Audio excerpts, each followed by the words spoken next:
नमस्कार मित्रांनो, मी अमृता तुम्हा सगळ्यांचे पुन्हा एकदा स्वागत करते माझ्या YouTube channel Lord Yet Fun Travels मध्ये। आणि आज मी तुम्हा सगळ्यांना माझ्या बरोबर घेऊन जाणार आहे विदर्भाच्या निसर्गरम्य डोंगरावर वसलेलं इतिहास आणि अध्यात्म यांचं अद्वितीय प्रतीक म्हणजेच प्रभू श्री राम यांचं रामटेक हे मंदिर, ज्याला रामटेक गड मंदिर असं देखील म्हणतात। त्याचप्रमाणे असं म्हटलं जातं की या ठिकाणी वनवास काळात प्रभू श्री राम, माता सीता व श्री लक्ष्मण यांनी वास्तव्य केलं होतं, म्हणूनच या ठिकाणाचे खूप मोठे धार्मिक महत्त्व देखील आहे। चला तर मग जास्त वेळ न गमावता आपण आपल्या आजच्या या प्रवासाला सुरुवात करूया। रामटेकला जाण्यासाठी तुम्हाला सर्वप्रथम महाराष्ट्राच्या नागपूरमध्ये यावं लागेल। नागपूर हे महाराष्ट्रातील एक खूप डेव्हलप सिटी आहे। तुम्ही येथे by flight, by train, by road कसंही येऊ शकता। साधारणतः नागपूर ते रामटेक हे डिस्टन्स 50 किलोमीटर आहे आणि फ्रिक्वेंटली तुम्हाला बसेस अवेलेबल असतात नागपूर ते रामटेकला जाण्यासाठी। तर आता मी आली आहे नागपूर येथील रामटेक गड मंदिरात। तर या मंदिरात येण्यासाठी रामटेकच्या बस स्टँड पासून 2 मार्ग आहेत। पहिला म्हणजे बस स्टँड पासून गड मंदिराच्या पायथ्यापर्यंत येण्याकरिता पायऱ्यांनी चढण्याचा मार्ग आहे, जो 1.5 ते 2 किलोमीटर अंतरावर आहे। आणि दुसरा म्हणजे तुम्ही डायरेक्टली ऑटो रिक्षा किंवा स्वतःच्या व्हेकलने सुद्धा गडावर येऊ शकता। जसं की तुम्ही आता मला बघू शकता, मी गडावर आलेली आहे आणि येथे पार्किंगसाठी पण व्यवस्था दिलेली आहे।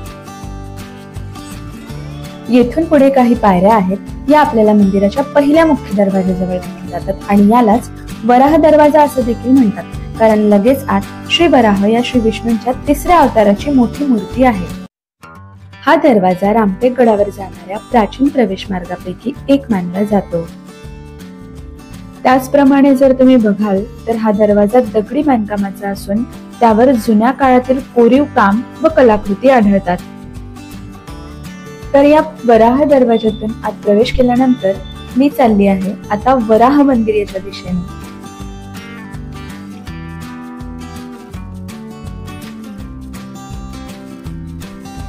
वराह या अवतारात श्री विष्णूंनी पृथ्वीचे रक्षण करण्यासाठी समुद्रातून प्रकट होऊन हिरण्याक्ष राक्षसाचा वध केला अशी पौराणिक कथा आहे। जसं की तुम्ही बघू शकता, मी आता आली आहे भगवान श्री विष्णू यांच्या 3ऱ्या अवताराच्या मूर्ती पुढे, ज्याला वराह मूर्ती असं देखील म्हणतात। जसं आपण पहिल्या दरवाजातून आत आलो तसं आपल्याला हे वराह मंदिर दिसतं। तर या वराह मंदिराबद्दल इथल्या स्थानिक लोकांची अशी मान्यता आहे की जो कोणी भक्त या वराह मूर्तीच्या खालून जाऊ शकतो तो भक्त पुण्यात्मा असतो असं म्हटलं जातं। त्यामुळे मी देखील या वराह मूर्ती खालून जाण्याचा प्रयत्न केला आणि ते मला शक्य झाले। या गोष्टीचा आनंद येथे तुम्हाला माझ्या चेहऱ्यावर बघायला मिळेल। भगवान श्री विष्णूंच्या वराह मूर्तीचे दर्शन करून समोरच श्री चक्रधर स्वामींचं मंदिर आहे। चक्रधर स्वामी हे प्रतिष्ठित संत, धर्मचार्य व महानुभव संप्रदायाचे संस्थापक होते। रामटेक हे महानुभव पंथांच्या भक्तांसाठी एक श्रद्धास्थान मानले जाते, कारण चक्रधर स्वामी यांनी येथे प्रवासादरम्यान विश्रांती घेतल्याचा वारसा आहे।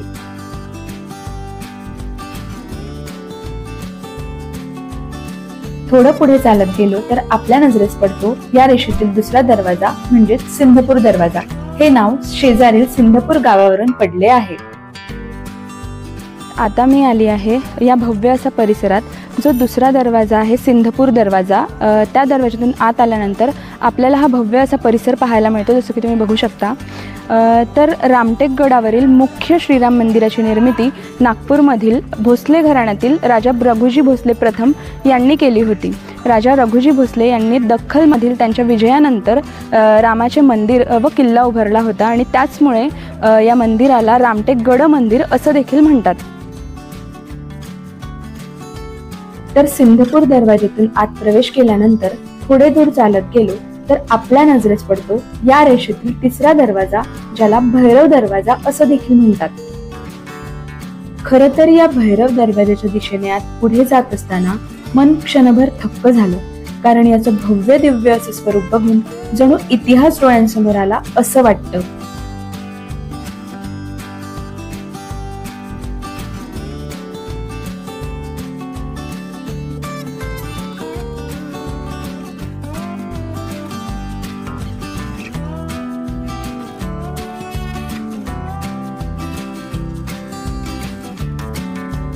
या दरवाजातून आत प्रवेश केल्यानंतर डाव्या बाजूला दिसतं महर्षी अगस्ती यांचं हे आश्रम व सरळ पुढे चालत गेलो तर आपल्या नजरेस पडतो प्रभू श्री रामचंद्र यांच्या मुख्य मंदिराकडे जाण्याचा हा अद्भुत असा मार्ग।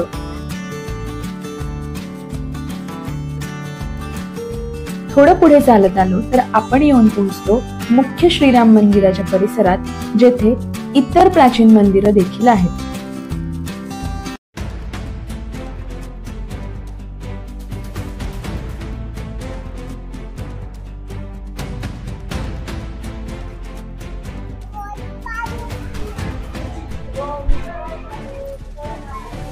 तर जसं की तुम्ही बघू शकता, मी आली आहे आता मुख्य मंदिराच्या आत। या ठिकाणी श्रीराम, माता सीता व इतर प्राचीन मंदिरं देखील आहेत। इथे तुम्ही बघू शकता की इथे सुरुवातीला श्री लक्ष्मण स्वामी मंदिर आहे। तर या ठिकाणी श्रीराम व माता सीता याचे मंदिर श्री लक्ष्मण मंदिराच्या मागे आहे आणि त्यासाठी देखील एक कारण सांगितलं जातं। प्रभू श्रीराम हे मर्यादा पुरुषोत्तम आणि धर्म संस्थापक म्हणून ओळखले जातात आणि त्यांचे लहान भाऊ लक्ष्मण हे निस्वार्थ सेवा करणारे व समर्पणाचे प्रतीक म्हणून आहेत। आणि हीच भक्तांची शिकवण आहे की सेवा व निस्वार्थ प्रेमानेच ईश्वराची प्राप्ती होऊ शकते। वास्तुकलेनुसार श्री लक्ष्मण स्वामी मंदिर हे दगडी बांधकामाचे असून त्यावर नक्षीकाम व शिल्पकलेचे दर्शन घडते। श्री लक्ष्मण मंदिराच्या अगदी बाजूला एक छोटं असं श्री गणेश मंदिर आपल्याला येथे बघायला मिळतं। श्री लक्ष्मण स्वामींची मूर्ती आकर्षक आहे व त्यांचे पूजन व दर्शन करून नंतरच श्री राम व सीता मातेचे दर्शन करण्याची प्रथा येथे रामटेकला आहे।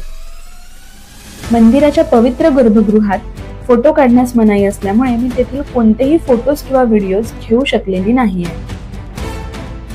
त्याचप्रमाणे हा आहे मुख्य श्रीराम मंदिराचा परिसर आणि येथे तुम्हाला अनेक प्राचीन मंदिरं देखील पाहायला मिळतात। इथून पुढे मी चालत गेले मंदिराच्या मागच्या भागाला।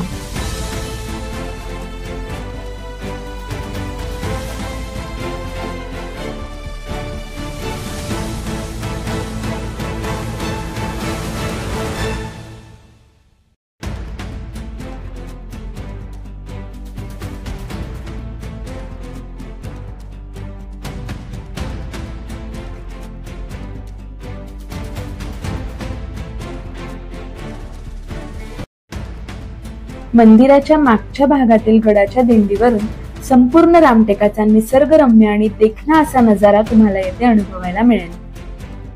तर या गड मंदिराला रामटेक हे नाव पडण्यामागचं कारण असं की जेव्हा श्रीराम या गडावर काही काळ मुक्कामास होते तेव्हा दंडकारण्यातील राक्षसांचा नाश करून धर्माची स्थापना करेल अशी संकल्पना त्यांनी केली होती आणि श्रीरामांच्या त्याच संकल्पनेमुळे या गडाला रामटेक हे नाव पडल्याचं मानलं जातं। तर आता गडावरून मी खाली आलेली आहे। गडावरील मुख्य मंदिर आणि प्राचीन मंदिरं माझी बघून झालेली आहेत आणि इथे आता जिथे मी उभी आहे इथूनच आपण मग आपला प्रवास सुरू केला होता गडावर जाण्याचा आणि आता इथे आपल्याला आणखी एक मंदिर बघायचं आहे, ते म्हणजे भगवान नरसिंह यांचं मंदिर। मंदिराच्या गाभाऱ्यातील वातावरण अतिशय गंभीर आणि दिव्य जाणवतं।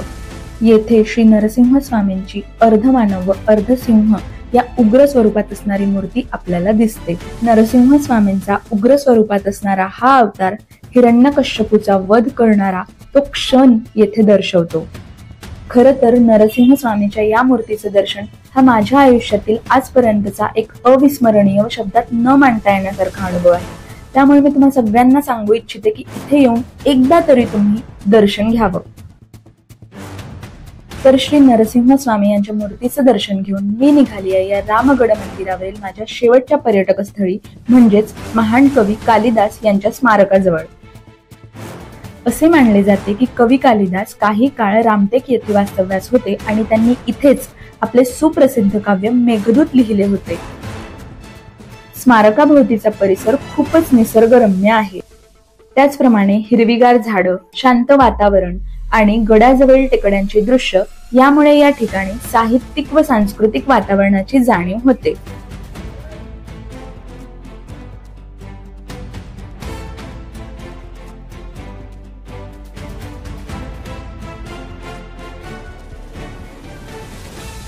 तर आता मी आली आहे महान कवी कालिदास यांच्या स्मारकाजवळ। तर येथे आपल्याला कालिदास यांची कोणत्याही प्रकारची प्रतिमा पाहायला मिळत नाही, पण त्यांनी लिहिलेल्या रचना आपल्याला इथे बघायला मिळतात। त्याचप्रमाणे तुम्ही इथे बघू शकता की अतिशय सुंदर असं निसर्गरम्य परिसर हा वाटतोय। तर चला आपण बघूया आतमध्ये जाऊन की स्मारकाच्या इथे काय काय आहे। स्मारकाच्या आत प्रवेश केल्यानंतर येथे कालिदासांच्या काव्यावर आधारित दृश्यशिल्प आपल्याला पाहायला मिळतात। चला तर मित्रांनो, आजचा रामटेक गड मंदिर हा प्रवास आपला इथेच संपतोय। या मंदिरात असणारं मुख्य राम मंदिर व इतर प्राचीन मंदिरं मी तुम्हाला या व्हिडिओमध्ये दाखवली।